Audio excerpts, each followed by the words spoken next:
selamat datang di video saya, Aulia Rahmatin, dalam tema kegiatan ekonomi di bidang jasa. Nah, jadi hari ini kita akan belajar tentang kegiatan ekonomi di bidang jasa. Udah ada yang tahu kegiatan ekonomi di bidang jasa itu apa? Kalau belum, hari ini kita akan belajar tentang ini. Oke, let's go. Nah, kompetensi dasar kita hari ini adalah menganalisis peran ekonomi dalam upaya menyejahterakan kehidupan masyarakat di bidang sosial dan budaya untuk memperkuat kesatuan dan persatuan bangsa. Materi pokoknya yaitu tentang jenis-jenis kegiatan ekonomi di bidang jasa. Nah, ini dia materinya adalah kegiatan ekonomi di bidang jasa. Dan dalam video hari ini, Ibu akan menjelaskan tentang pengertian kegiatan ekonomi di bidang jasa, karakteristik, tujuan dan manfaat, dan juga jenis-jenis kegiatan ekonomi di bidang jasa. Nah, sebelumnya udah ada yang tahu belum sih kegiatan ekonomi di bidang jasa itu apa? Belum? Kalau belum, nah di sini. Pengertian dari kegiatan ekonomi di bidang jasa adalah usaha di bidang jasa adalah suatu bidang bisnis yang menjual dan menawarkan produk dalam bentuk pelayanan usaha atau pelayan jasa. Usaha di bidang jasa merupakan jenis usaha yang menjual jasa berupa tenaga, ilmu, juga keahlian dalam bidang tertentu yang dapat menghasilkan pendapatan yang sesuai dengan jasa yang dilakukan, dengan usaha yang telah dikeluarkan. Karakteristiknya apa aja sih? Nah, jadi ada 3, produk yang tidak berwujud, kegiatan utama yang menjual jasa, dan harga jasa yang tidak pasti. Kenapa dinamakan produk tidak berwujud? Ada yang tahu kenapa?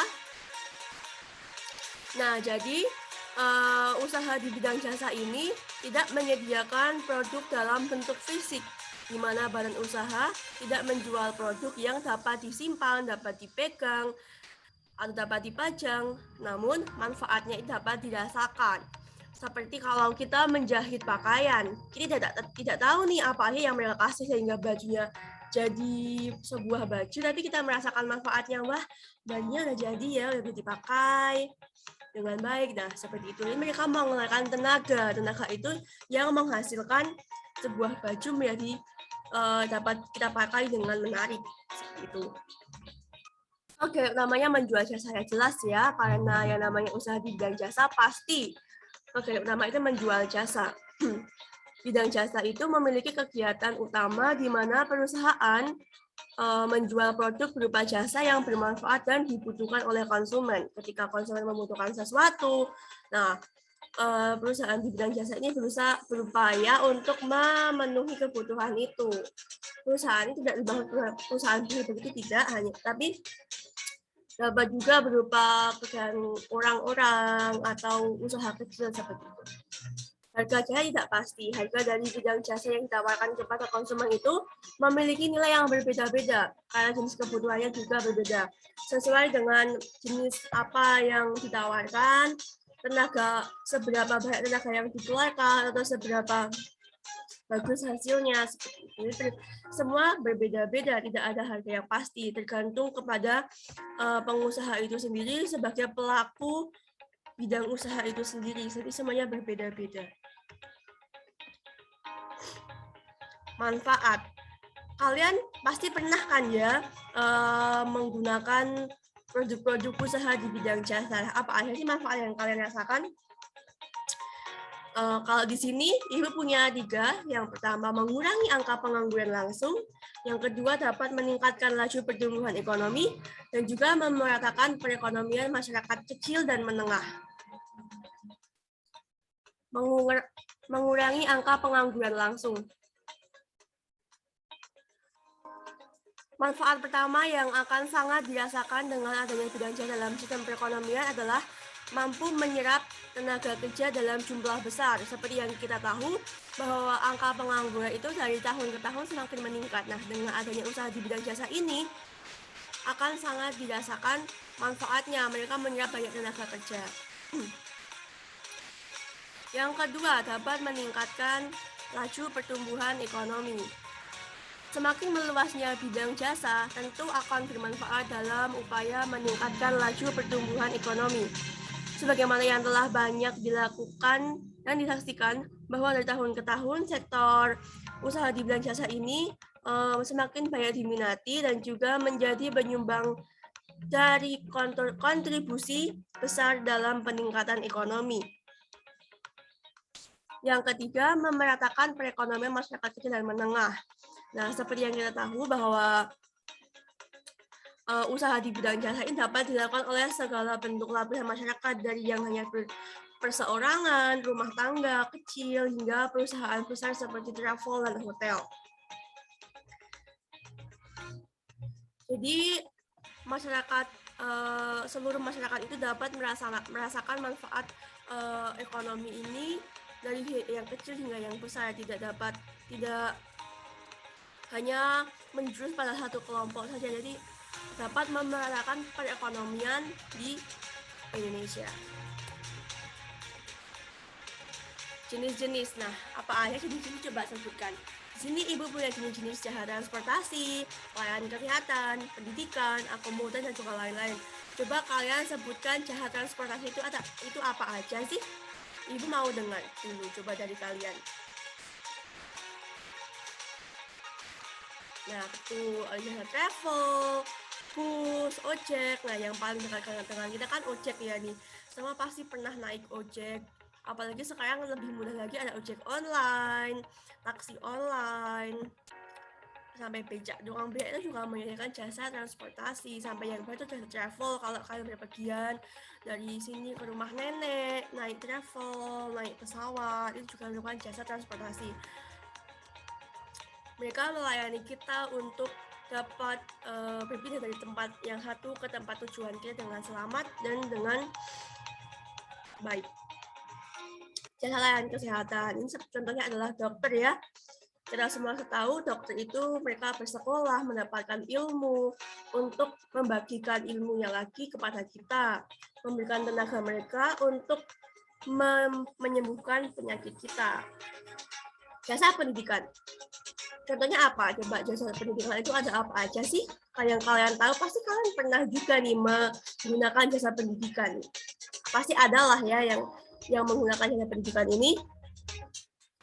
Contohnya ya, betul, adalah bimbel, bimbingan belajar, les-lesan gitu kan.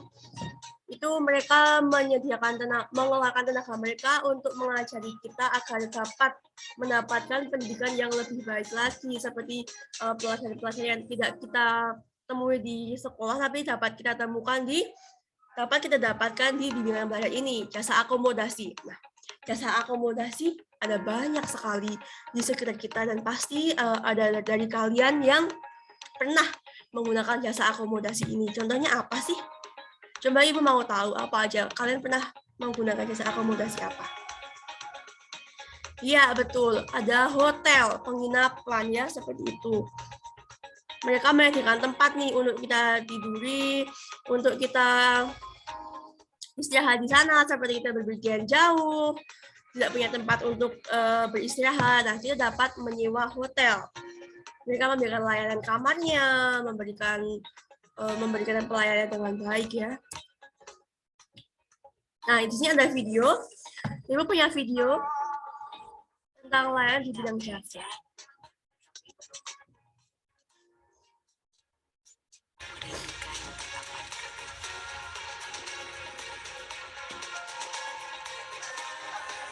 Di sini videonya merupakan video tentang pariwisata. Nah, pariwisata itu juga menyediakan layanan di bidang jasa. Mereka membersihkan tempatnya. Mereka, walaupun pariwisata ini bersifat alam, tapi mereka pasti menyediakan tempatnya seperti tempat parkir. Di dalamnya ada tempat parkir, ada penyewaan barang-barang yang dapat disewa seperti tempat foto yang saat ini sedang tren. Tempat foto untuk kita dapat menggunakannya, diposting dengan baik, seperti itu kan. Di penyewaan kano, kayak, kita dapat menikmati tempat sungai di sana dengan berkayak atau kapal, ya kan? Dapat mencoba.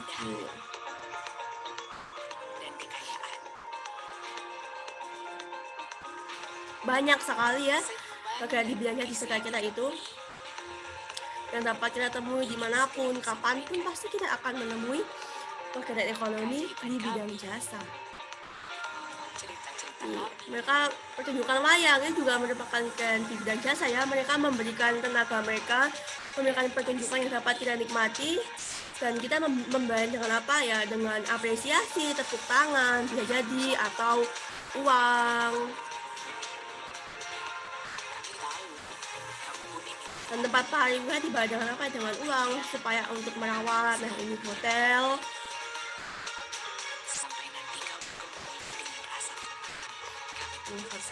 Seperti itu. Tapi dibalik kekayaan ekonomi di bidang jasa, pasti mereka menemui berbagai permasalahan. Dalam perjalannya kekayaan ekonomi di bidang jasa, pasti akan ada permasalahan-permasalahan yang muncul di tengah-tengah usaha itu sendiri. Nah, permasalahan ini itu dapat bersumber dari berbagai aspek seperti bencana alam, persaingan, dan juga perubahan zaman. Seperti saat ini kan kita semua sedang menghadapi krisis virus corona ya. Jadi berbagai akomodasi seperti contohnya hotel ini mengalami penurunan.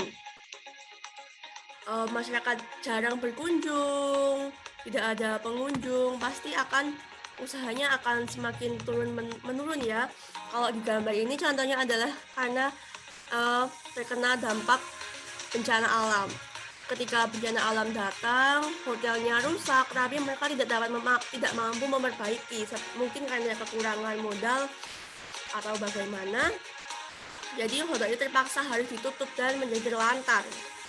Juga perubahan zaman, dari masa ke masa itu keadaan berubah. Jadi apabila ada yang suatu usaha itu tidak mampu bertahan, pasti mereka akan lama-kelamaan bisnisnya menurun dan berakibat fatal sampai menutup usahanya tersebut. Sebelum kita masuk kesimpulan, Ibu mau tanya nih, udah paham belum tentang tentang usaha di bidang jasa ini? Coba, apa sih yang dapat kita tangkap pada hari ini? Apa aja? Coba sebutkan, untuk mengulang lagi nih, coba sebutkan usaha di bidang jasa dalam bidang transportasi. Kita ulang lagi. Ya, betul. Ya. Ibu mau tanya, udah berapa banyak usaha di bidang jasa yang pernah kalian sewa, yang pernah kalian pakai jasanya ini? Ada berapa? Dari semua bidang, ada yang mau membagi ceritanya? Ya, bagus. Banyak ya. Sekarang kita masuk ke kesimpulan.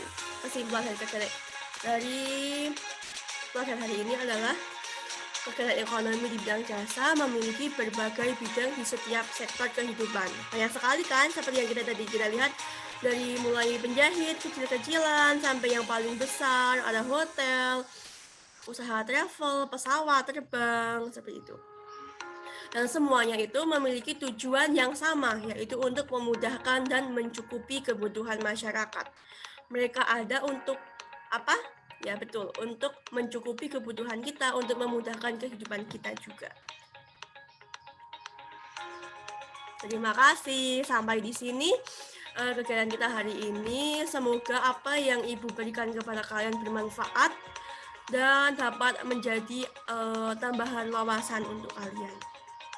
Semoga kita dapat bertemu di lain kesempatan. Terima kasih, sampai jumpa.